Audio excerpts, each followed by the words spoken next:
We should choose to challenge every negativity in our society that hinders the woman to be in her full potential. Choose to challenge the issue of gender-based violence in the family level, at workplace, in the society. We should choose to challenge it. Every one of us in the society will challenge and say, why is this like this? So every one of us will choose to challenge and make the society safe. From the Valley, telling the African story.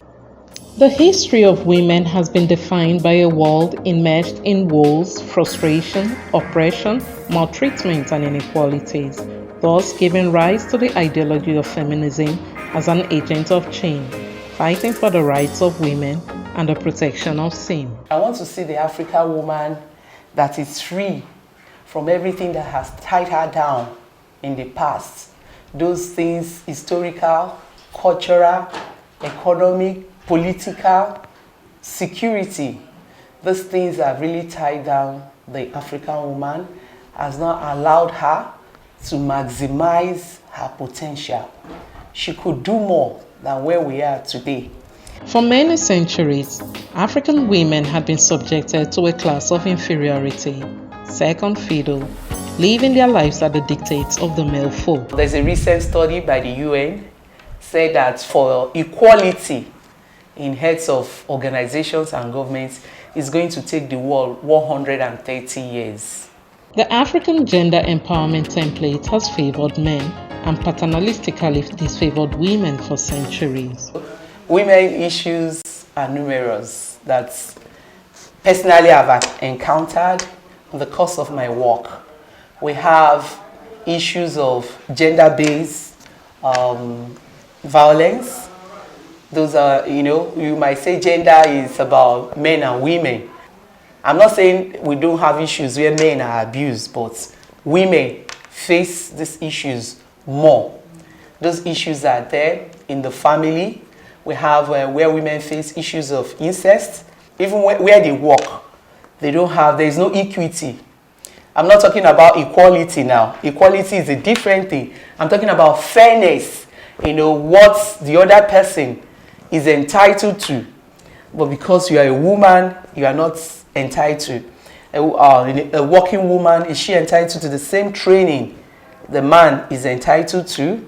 A working woman, will she access the kind of things, privileges that the man can access? So those things, they are issues that are facing women. In the past, women were hardly given opportunity to education, thus promoting poverty and all kinds of abuse against the feminine gender. Sadly, some areas in the African region still practicing till date. Women don't have access to education. You see that most times the ones that have access to education, maybe basic primary education, 70% of the women, they would have stopped at that stage, while their counterparts, the men, they have the opportunities. If the woman is not married off, because most African families, they still believe that there is no need for you spending resources training a girl child to school that will be married off, that instead you should concentrate your resources on the boy, the man. So you see that this has really affected our society, where women, they don't have the needed training, skill, education to access professional work that will make them to be gainfully employed. So these are the things that have caused women to be backward. From the Valley, telling the African story. The African paternal grind over women led to the creation of customary laws that created unequal gendered relations that have reinforced male domination, created the myth of feminine inferiority, and made impossible the promotion of gender equality and the empowerment of women as effective ways of ending poverty, hunger, disease, and to stimulate sustainable development. I remember if a woman in Nigeria, then if you want to access international passports, a married woman, you must get the consent, a written consent from your husband that you need an international passport before one will be issued to you. Single mother working, you cannot access maternity leave if you're not married. You know, you must be married to access maternity leave. And this has led to dangerous practices, single mothers secretly aborting their children and things like that. It is not proper for the police force to dismiss a woman because she had a child out of wedlock. The thing is that the woman has performed her reproductive rights. The woman has a right to have a child, whether married or unmarried. That is beside the point. She is a woman. She is a citizen, and she has a right to work, because sometimes you don't know the circumstances that would lead to that. So it is wrong for you to dismiss on the basis, and that for me is gender discrimination. How many men have been dismissed from work because they have children out of wedlock? If you count the percentage of men that have children out of wedlock and women, I'm sure you will know. And so it's discrimination. I have never heard of a man that has been dismissed because he has a child out of wedlock. But why should that happen to a woman? For me, it is not right. It is not right, and I condemn it, and every right-thinking person should condemn that act. Aided by a common culture of silence and fear of stigmatization, many African women who suffer abuse would rather suck in their pains than tell their truth. And these issues of gender-based violence, you know, we found that women don't have people. They don't have, there is nobody to run to. And the issue of stigmatization in the society, a woman cannot come out and say she's being raped. They'll say, bring evidence. How can a woman, what are those evidence that a woman that is being raped can bring? The next question they ask, what were you doing there? Why did you wear this short dress? Were you supposed to be there? So these things have not really addressed the issues, that has not made women to come out as a group. But with socio-economic advancement and the confrontation of some anti-feminine cultures by international governments and well-meaning movements, the African woman has become more self-aware and empowered to embrace the new turn the world is taking. We have some organizations that are putting this in the front burner, and they are speaking on these issues of violence, abuse, molestation, rape against women and girl child. We fought against these things, and these policies has been changed. You can access international passport today. Let me say it's just a drop in the ocean where women are coming from. We could do better. You know, we could do better. But we are not, I can say categorically, we are not where we used to be. In Africa today, there has been an obvious evolution in the quest for actualizing gender equality, freedom, and independence.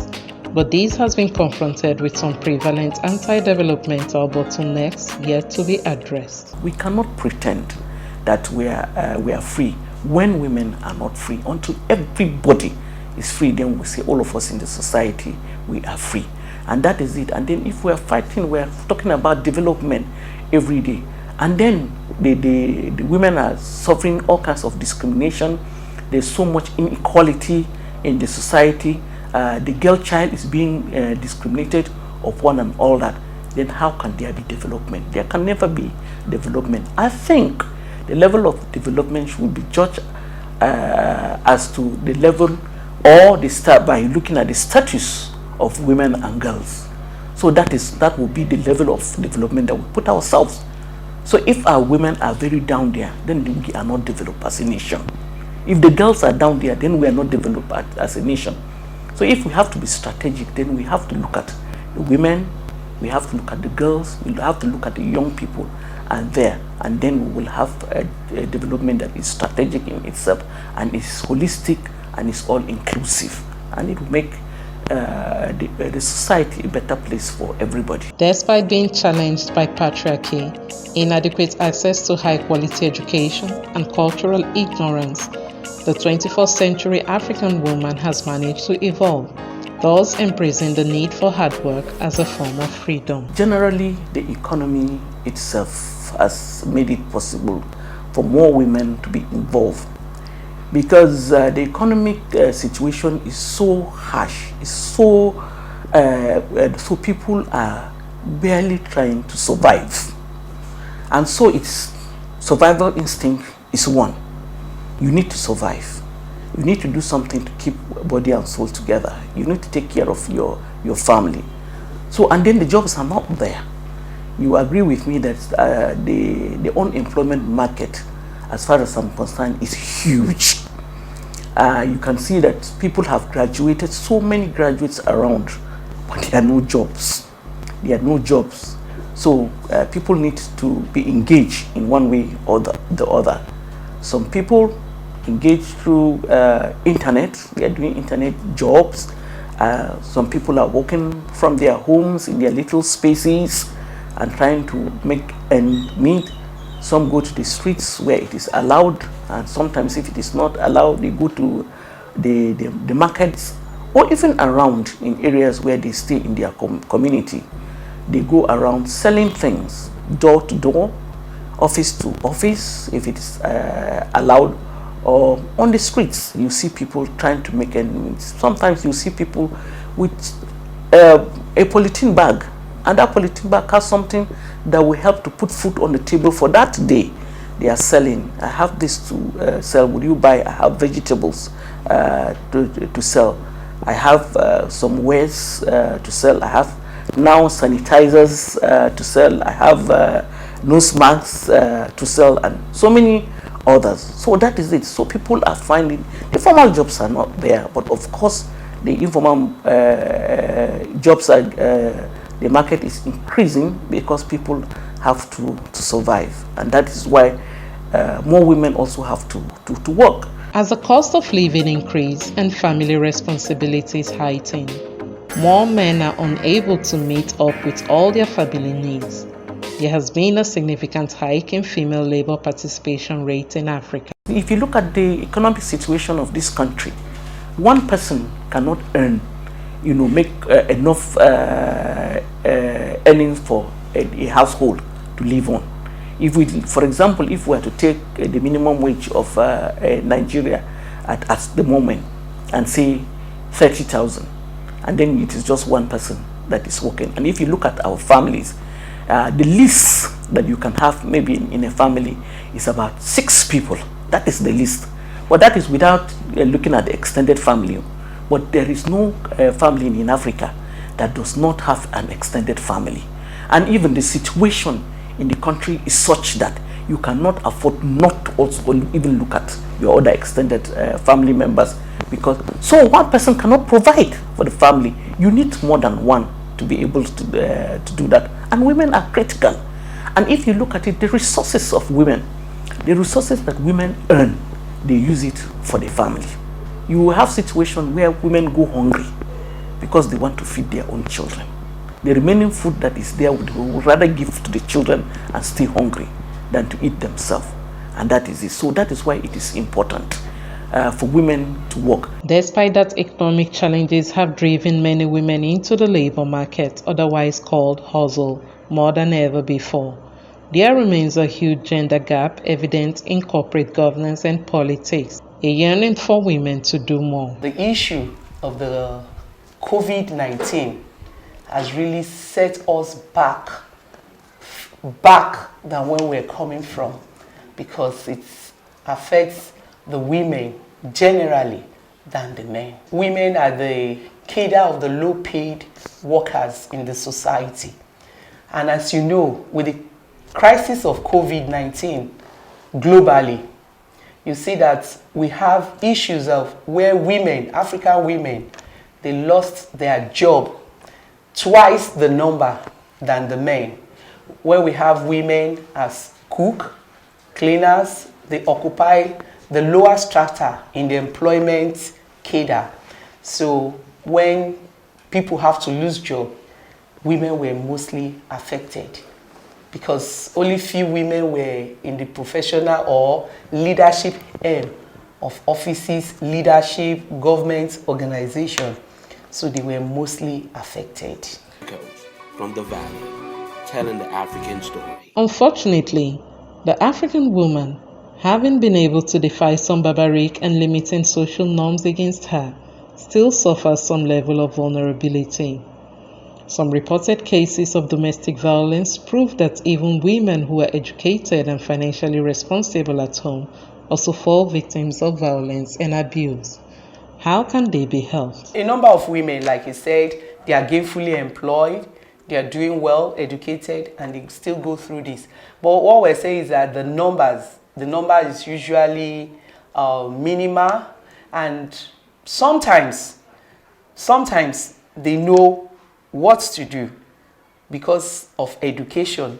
They can speak to a friend, they can speak to an organization, they can express themselves.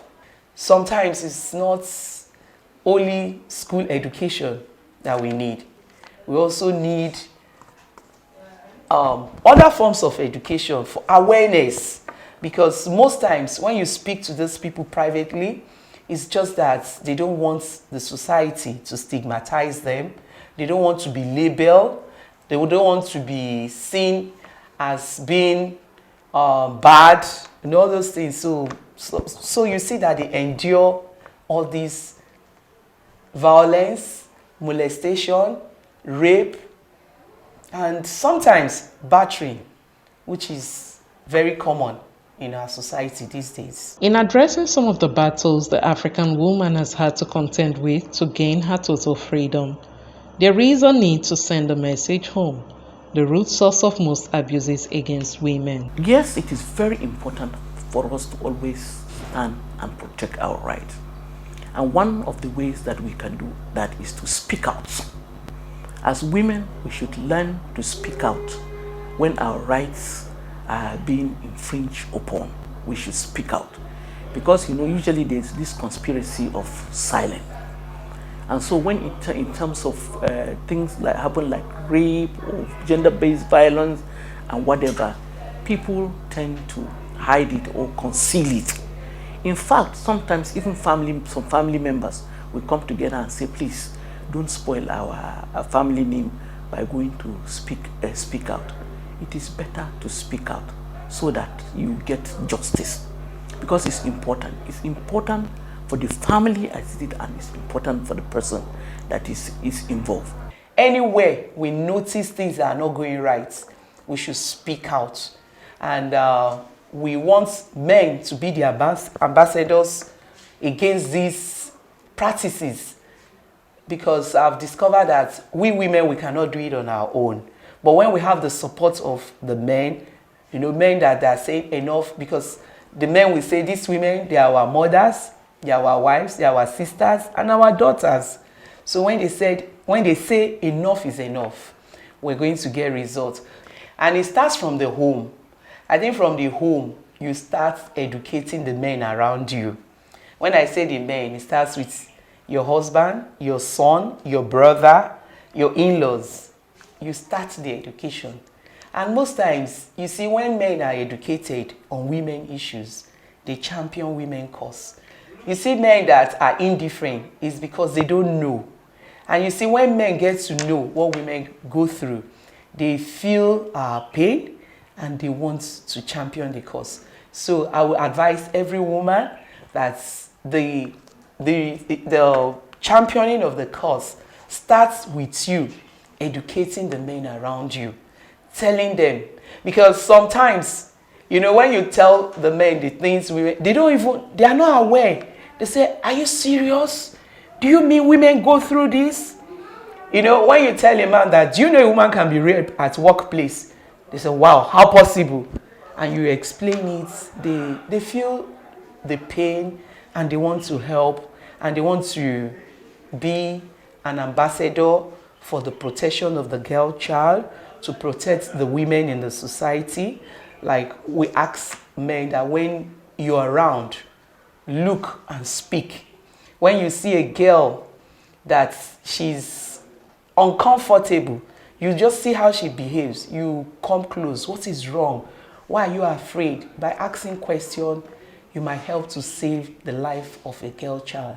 While there are ongoing efforts to spearhead campaigns against inequality and gender-based violence at family levels, the government, NGOs and corporate bodies also have huge roles to play. I think it's the responsibility of everybody. Government, yes, the law enforcement agents also, and also members of the family and colleagues, and neighbors. It should be everybody's responsibility, because I believe that if one person, one citizen is not free, then all of us are not free, because in one way or the other it affects us. The government really needs to do a lot in the issue of gender equity, rights of women, and the rights of the girl child. The government needs to do a lot. Government can help women with stipends. And you see, when you help a woman, you've helped the nation. So if stipends are provided for women that really need these stipends to survive, it will go a long way in the family, in so many families, because a woman is related to so many families. Another way again is for governments in the area of policy, laws. What are the laws for rape? It has to be strict, that will not encourage somebody to. We have nations where you have death penalty for rape. They have stricter measures. So until the government will get to where, because we discovered that during the lockdown, during COVID, so many women went through the issue of abuse, violence, rape, and all sorts. So if the governments can come out with laws that will protect women, protect them in the family, protect them at workplace, also protect them in the society, it will go a long way. Some NGOs have to assist the government, and identify the cause of abuses at home. When people know there are consequences for anything they do, the society will correct itself. It's because people know that they can get away with anything. They can get away with anything in the society. It will continue. Whereby a woman is battered, she runs to the police station and says, go back. It's family issue. But if that woman can get rescued and that man is prosecuted, you don't have a right to batter her. Others, they will learn. Echoes from the Valley, telling the African story. With a new change in socio-economic structures following crisis situations like the COVID-19, which threw many women out of jobs, thus increasing the poverty lines, studies show that there will be adverse societal and economic consequences for women and children if more women do not embrace advanced level education and highly skilled jobs. The way forward is to put our resources and encourage the education of the girl child. It's very important that the girl child should be educated, not just the basic primary education, but they should be educated up to university level, even more than that. By so doing, we'll have more women in the aims of affairs of heads of organization, leadership in governments, politics. When women are educated, they do better. So when they take positions in this thing, there was this study carried out by UN, and it was discovered that where women were involved in peacemaking, reaching peace agreement, those agreements, they last longer. They last longer and they do better than when men were involved. So you see that we really need women, especially in Africa, in all these leadership roles. If managed correctly, addressing women's rights and economic empowerment needs will help the world emerge with a healthier pattern of growth and on a faster track towards poverty reduction and development. There are instances where people have attempted or even committed suicide because these kind of issues have not been addressed. People have psychological breakdown and all of that. People become alienated from the society. They go into their shells and all of that because it is not being addressed. But once it is addressed, it is better for us, and it is better for everybody, so that we'll be able to work together. Women's rights are human rights, and it's very important. Workers' rights are human rights. An injury to one is an injury to all, and together we are stronger, and we will make a better world if we all stay together and protect each other. Coach from the Valley, telling the African story.